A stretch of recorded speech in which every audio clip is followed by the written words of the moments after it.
Dios les bendiga, mis hermanos. Bienvenidos a la exposición del grupo número 3, representado por los hermanos Usurriaga Judith, Usurriaga Jamie, Fuentes Catherine, Alfonso Augusto, Freites Mariexi y mi persona, Álvarez María Gabriela.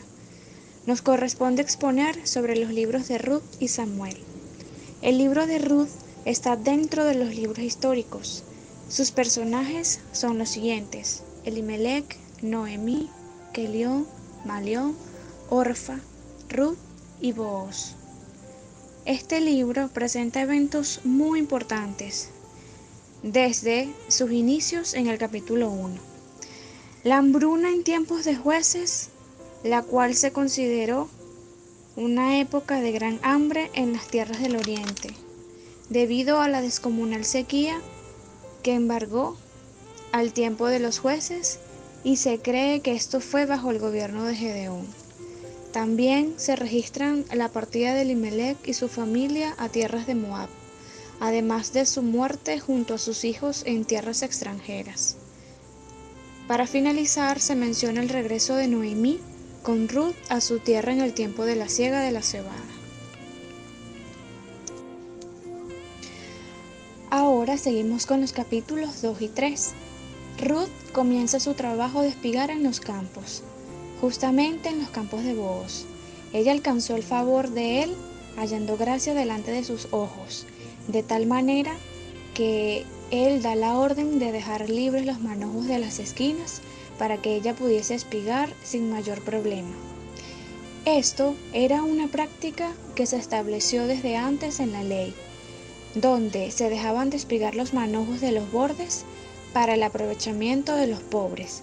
Esto está sustentado en el libro de Levítico, capítulo 23, versículo 22. Luego, Ruth se encuentra en la era, espacio donde se encontraban los cultos. Ella, por obediencia a Noemí, fue en contra de la tradición, ya que en la cultura oriental, en las actividades donde participaban los hombres, no podían acercarse ni permanecer las mujeres. A pesar de esto, Booz cuidó a Ruth y la despachó prometiendo redención de su parte. Antes debía consultarlo con el pariente más cercano. Finalmente, en el capítulo 4, se evidencia cómo Booz cumple con la ley de ese momento, y a las puertas de la ciudad, con el pariente más cercano en presencia de los ancianos, se reúnen para presentar la redención, acto de compra de bienes de Noemí, más el acto de redimir a Ruth. Acá vemos un tema de levirato, asumir la posición del muerto, en este caso de Malión. Esto causó temor en el pariente más cercano, el cual no aceptó dar redención completa, por lo que delegó en Booz la misma. El acto fue sellado con la entrega del zapato que se quitó y entregó a Booz. Fue así como Booz decidió delante de los ancianos redimir a Noemí y tomar por esposa a Ruth. Booz no tuvo temor, él hizo misericordia y esto le hizo entrar dentro de la genealogía mesiánica. Muchas gracias, Dios les bendiga. Dios les bendiga, mis hermanos. Mi nombre es Jamie Usurriaga. Me corresponde hablarles acerca del primer libro de Samuel. Primera y segunda de Samuel llevan por título el nombre de la persona que Dios usó para establecer la monarquía en Israel. El libro de Primera de Samuel relata el establecimiento de un sistema político en Israel encabezado por un rey humano. Vemos en el capítulo del 1 al 3, mis hermanos, el nacimiento, juventud y llamado de Samuel. Allí, en este libro, cuya mayor parte trata acerca de los dos primeros reyes de Israel, Saúl y David, el libro comienza con el milagroso nacimiento de Samuel en respuesta a la ferviente oración de su madre, y cuando niño, cómo Samuel vivió y sirvió en el templo. Y luego vemos cómo Dios lo eligió como profeta. Y vemos que la primera profecía del niño fue un juicio sobre los sacerdotes corruptos. Luego vemos en el capítulo del 4 al 6 los relatos del arca. En esta sección se describe cómo el arca de Dios fue capturada por los filisteos y cómo luego, después de que Dios hizo estragos en varias ciudades filisteas, esta fue devuelta a Israel. También vemos cómo el pueblo de Israel pensaba que la posesión del arca automáticamente les garantizaba la victoria a sus enemigos, sobre sus enemigos, es decir, la usaba como amuleto. Ellos también mostraron el asombroso poder de Dios y su superioridad contra el dios filisteo Dagón. Y vemos cómo los filisteos fueron forzados a confesar abiertamente el poder de Dios mediante el regreso del arca de Israel. Luego vemos en el capítulo 7 a Samuel como líder y proveedor. Cuando Samuel llamó a Israel al arrepentimiento y a la dedicación renovada hacia el Señor intervino poderosamente y los hizo victoriosos contra los filisteos. En esta narración se reafirma la autoridad de Samuel como líder divino y ordenado de Dios. También vemos en el capítulo 8 cómo Samuel designa a sus hijos como jueces. También vemos allí los hijos de Samuel son rechazados como líderes de Israel y vemos cómo Israel exige un rey a pesar de la presencia de Dios. Allí el pueblo manifestó que ellos querían un rey sobre ellos. Y vemos también que este nunca fue el objetivo de Dios para Israel. Dios quería hacerlo su especial tesoro sobre todos los pueblos, hacer un reino de sacerdotes y de gente santa, como nos lo dice en Éxodo 19:6. Dios quería hacer de Israel algo especial y ellos quisieron ser como todos los demás. También vemos en el capítulo 9 y 10 cómo el Señor instruyó a Samuel para darle al pueblo un rey. Por cita divina, Saúl entró en contacto con Samuel y este fue dirigido a contarlo de forma privada como rey. Luego, consecuentemente, Samuel reunió al pueblo en Mizpa, donde, luego de amonestarlos debido a su pecado de desear un rey, él les presentó la selección de un rey por suerte, y la suerte cayó sobre Saúl. Públicamente lo designó como el único que Dios había escogido. Esto lo vemos en el capítulo 10. Y Samuel, vemos allí que él no asumió inmediatamente su oficio real, sino que él regresó a su casa a trabajar en el campo. Lo vemos en el capítulo 11. Y cuando los habitantes de Jabes y de Galaad fueron amenazados por Naas el amonita, Saúl tomó el desafío. Allí él reunió un ejército y llevó a Israel a la victoria. Vemos también cómo su éxito colocó un sello de aprobación en la elección de Saúl para ser rey. Y esto también ocasionó la inauguración de su reino en Gilgal. Luego, ya para finalizar, vemos en el capítulo 13 al 15 cómo Saúl pronto demostró que él no tenía la voluntad de sumarse a los requerimientos de su oficio teocrático, cuando él desobedeció las instrucciones del profeta Samuel en la preparación en contra de los filisteos. También cuando se negó a destruir completamente a los amalecitas según había sido comandado a hacer por la palabra del Señor a través de Samuel. Y vemos allí cómo Samuel fue rechazado, cómo dejó de ser un instrumento del Señor para gobernar a su pueblo. Hasta aquí, mis hermanos, el Señor les bendiga grandemente. Dios les bendiga, amados hermanos. Mi nombre es Judith Zurriaga y damos continuidad al primer libro de Samuel desde el capítulo 16 al 31. Vemos en esta segunda parte del libro hechos resaltantes dentro de la historia de Israel, como lo es David siendo ungido como rey, un rey conforme al corazón de Dios, elegido no basado en lo que el hombre ve, sino en aquello que solo Dios puede ver. También nos relata la descendencia de Saúl y su decadencia. Por su pecado, por su codicia y por sus celos es atormentado por un espíritu malo. En el capítulo 17, una de las grandes victorias de Israel está basada en la historia de David cuando mata a Goliat.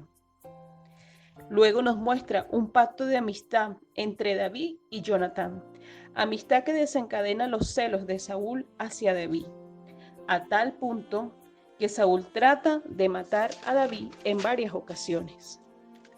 Este libro nos habla también cuando David huye a la cueva de Adulam.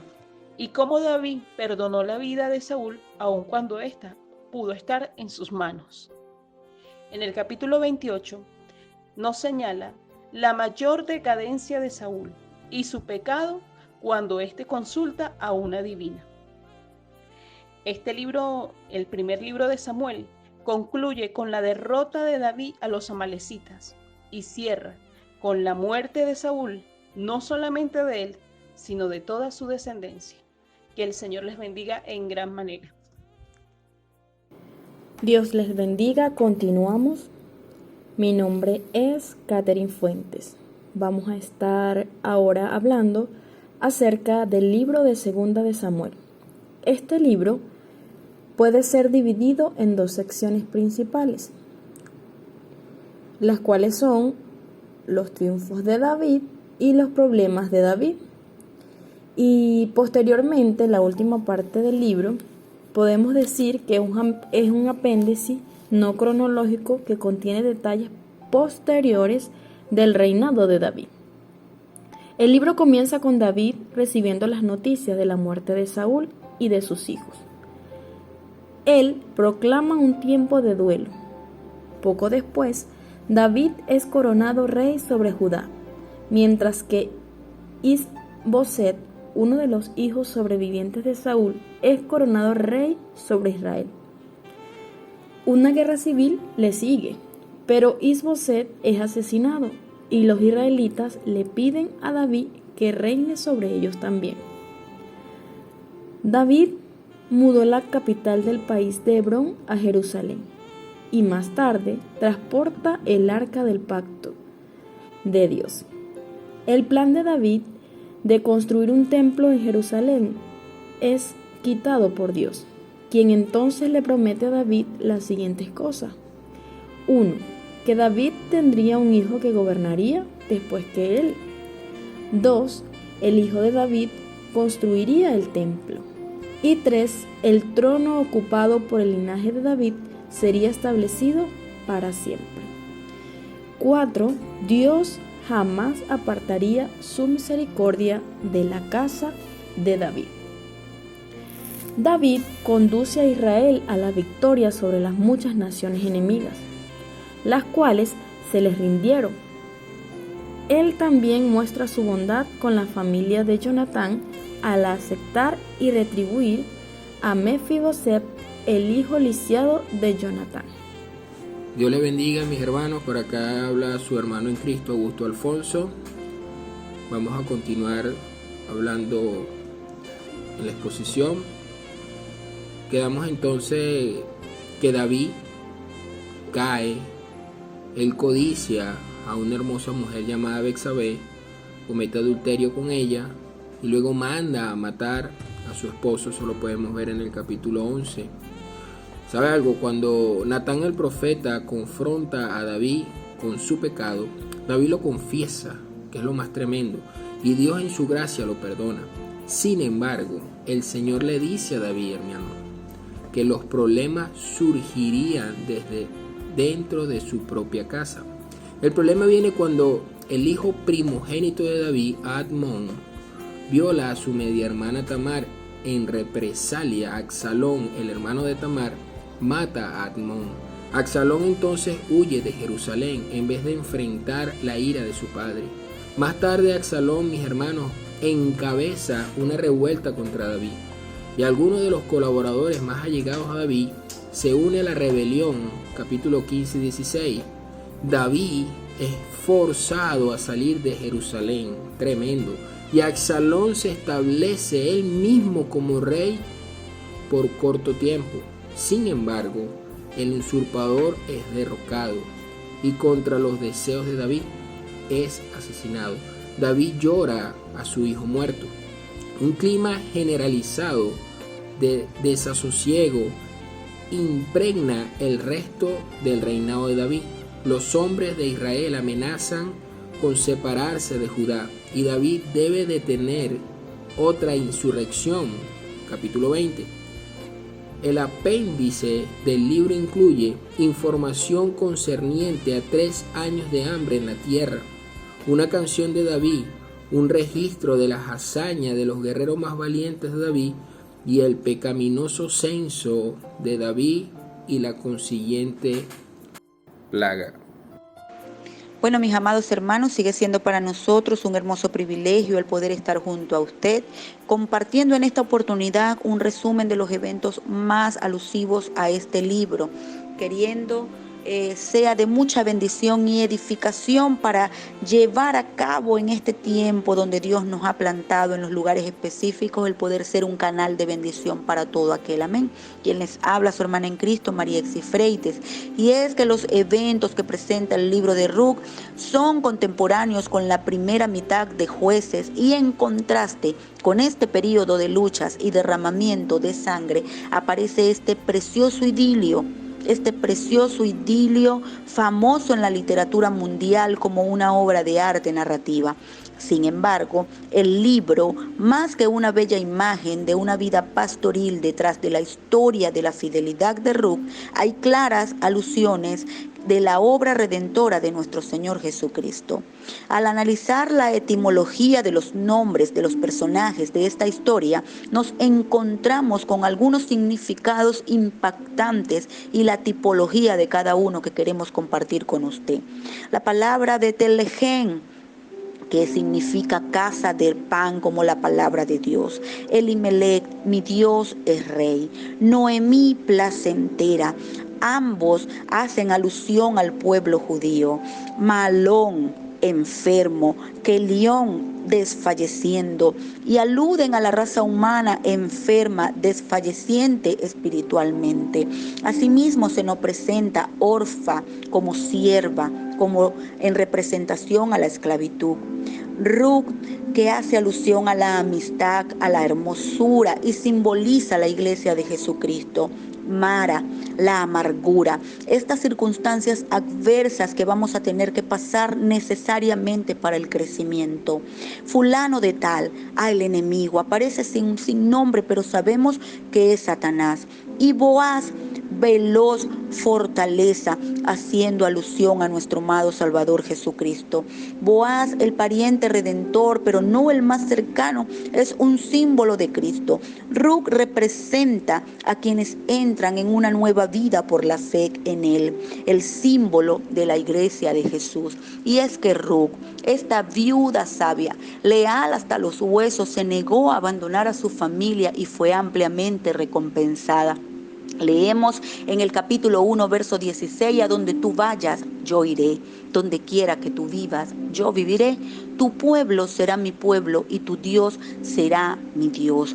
Vemos cómo la determinación en buscar a Dios, el trabajo diligente y la obediencia a su suegra fue premiado por nuestro Señor a través de la determinación, a través del trabajo y a través de la obediencia. En este tema principal, que es la redención que se aplica a todos nosotros. Y es que a pesar de que este libro de Ruth lleva las características de la esperanza y del optimismo, describe el trayecto de dos mujeres, Ruth y Noemí, de pasar de la tristeza a la felicidad, así como del vacío a la abundancia. Cada una de ellas, a pesar de que comenzó trágicamente al encontrarse en una situación sumamente difícil en Moab, cuando el esposo Malón murió después de 10 años de matrimonio. Imagínate, es decir, esta situación difícil que muchas mujeres de la antigüedad, no teniendo empleo, dependían completamente de los hombres en su vida para su manutención. Siendo mujeres viudas y sin hijos, Ruth no tenía a nadie que la ayudara. Dependía de la generosidad de los desconocidos porque no había miembros de su familia que la ayudaran. Ella pertenecía a una de las clases más bajas y desfavorecidas del mundo antiguo. Sin embargo, Ruth se alió con alguien que estaba en una situación peor, su suegra Noemí, el cual había muerto su esposo y sus 2 hijos. Y también ella tenía que salir adelante y era demasiado grande como para volver a casarse. Sin embargo, vemos cómo Ruth pudo haberse quedado en Moab, en su propio país, con el apoyo de sus parientes lejanos, pero siendo joven como para volver a casarse y no haber ganado cierta estabilidad financiera, estuvo decidida en ayudar a Noemí, incluso a costa de dejar atrás su propio país, amigos, familia, cultura y dioses. Ruth nos da uno de los mejores discursos acerca de la lealtad y al amor cuando le dijo a Noemí: no me pidas que te deje y regrese a mi pueblo. A donde tú vayas, yo iré. Donde quiera que tú vivas, yo viviré. Tu pueblo será mi pueblo y tu Dios será mi Dios. Donde tú mueras, allí moriré y allí me enterrarán. Que el Señor me castigue severamente si permito que algo nos separe aparte de la muerte. Y a pesar de todo esto, Ruth y Noemí se dirigen a Belén, a esa ciudad natal de Noemí en Israel. Llegaron durante el inicio de la cosecha de la cebada y como viudas en una situación de pobreza extrema dependían de la generosidad de los demás para obtener alimento. Ruth se encargaba de recoger las espigas de la cebada dejadas atrás por los cosechadores. Sin embargo, vemos cómo aparece Boaz, como un trato a Ruth con amabilidad extraordinaria, le asegura que estaría salva, le permitió beber agua del pozo que usaban sus trabajadores, le dio comida para almorzar. Vemos cómo él la abriga, cómo le permitió juntar espigas aún entre gavillas. Instruyó a los trabajadores que dejaran caer las espigas a propósito para que ella las recogiera. Haciendo alusión de Boaz a lo que es Jesús en nuestras vidas. Cuántas veces el Señor nos ha provisto de todo lo necesario y aún más sobreabundantemente de lo que tú y yo podemos necesitar. Aquí vemos cómo la determinación en buscarle, el trabajo diligente y la obediencia a la suegra hizo que este Boaz, que era el guardián redentor de Noemí, pudiera ayudarlas, pudiera tener pues, el mismo Señor en gracia y en favor estuvo atento a lo que era Ruth en representación de la iglesia. Noemí sabía que Ruth estaría mejor cuidada si se casaba. Por esto le sugirió que se ofreciera como esposa de Boaz, debido a que Boaz era reconocido el guardián redentor de la familia de Elimelech. Noemí le dijo a Ruth cómo presentar su propuesta de matrimonio a Boaz. Vemos las instrucciones claras que esta mujer le da a Ruth siendo joven. Aquí vemos cómo Dios provee por medio de la sabiduría lo que nosotros necesitamos hacer, la dirección clara por medio incluso del Espíritu Santo para hacer lo correcto en los tiempos de dificultad. A los pies del amor vemos que Ruth se acuesta a los pies de Boaz y a medianoche Boaz se despierta sorprendido descubriendo a esta mujer acostada a sus pies. Ruth presenta su petición de una manera humilde diciendo que era su sierva, pero también de una manera audaz pero no inapropiada, pidiéndole a Boaz que la tomara por esposa. Yo soy tu sierva Ruth. Dijo, extienda sobre mí el borde de su manto, ya que usted es el guardián redentor de mi familia. La frase extienda sobre mí el borde de su manto era una forma de decir en esa cultura, soy viuda, tómame como esposa. Y atraída por su carácter virtuoso, Boaz estuvo de acuerdo inmediatamente, pero todavía había un obstáculo más que vencer. Sin embargo, vemos que ese mismo día Boaz fue a la puerta de la ciudad, reunió 10 testigos y se encontró con el hombre en cuestión. Inicialmente el pariente accedió a comprar una parcela de tierra que le había pertenecido al esposo de Noemí y todo parecía perdido hasta que Boaz le recordó que además de comprar la tierra también debía casarse con Ruth y darle hijos para que el apellido de Elimelech no desapareciera. El hombre pronto cambió de opinión porque no tenía ningún interés en poner en peligro su propia herencia y sus tierras. Se quitó una sandalia y se la dio a Boaz, una costumbre que confirmaba la invalidez de contratos de redención e intercambio. Entonces los testigos bendijeron el matrimonio de Ruth. ¿Cuántas veces Satanás ha pretendido quitar la redención? Sin embargo, vemos cómo la obra redentora del amor de Jesús hace que como escogidos lleguemos a los pies de Cristo, aleluya. Y es así como Noemí fue bendecida a través del matrimonio de ellos cuando Ruth y Boaz tuvieron a su primer hijo y su primer nieto, Obed. La Biblia destaca a los descendientes de Ruth. Una completa extranjera se convertiría en la bisabuela del más grande rey de Israel. Obed fue el padre de Isaí, quien a su vez el padre del gran rey David. Fue a través del linaje de David que el Mesías vino al mundo. A través de su lealtad inquebrantable, su increíble determinación y su servicio desinteresado, Ruth solamente no proveyó de una manera heroica las necesidades de su familia, sino que también se convirtió en un eslabón fundamental en la genealogía del más grande de los hombres, Jesucristo, el Hijo de Dios, aleluya. Así, mi amado hermano, cada día nosotros con una actitud determinada en buscar a Dios, con un trabajo diligente en hacer la obra y obedeciendo a nuestros líderes, a nuestros pastores, obraremos a bien para extender el reino de los cielos aquí en la tierra. Dios te bendiga. Que nada frene el servicio a Dios. Seguimos avanzando sin mirar atrás en el nombre de Jesús. Amados hermanos, seguimos de la mano del Señor junto a ustedes en esta oportunidad para hablar del libro de Primera y Segunda de Samuel. Este libro de Primera de Samuel que relata el ministerio del profeta Samuel, quien restauró la ley y el orden y la adoración religiosa regular en la tierra. Después de que los israelitas habían olvidado al Señor y adorado ídolos muchas veces a través del reinado de los jueces, uno de los principales temas de Primera de Samuel es la importancia de honrar al Señor. Leemos en Primera de Samuel 2:30, yo honraré a los que me honran y los que me desprecian serán tenidos en poco. En otras palabras, el Señor bendecirá a los que le honren y guarden sus mandamientos, y los que no le honren no recibirán sus bendiciones. Hay varios relatos en Primera de Samuel que reflejan este tema. Ana honró a Jehová y pidió tener un hijo, y Jehová la bendijo con un hijo. Samuel, el hijo de Ana, también fue bendecido por escuchar al Espíritu y obedecer al Señor.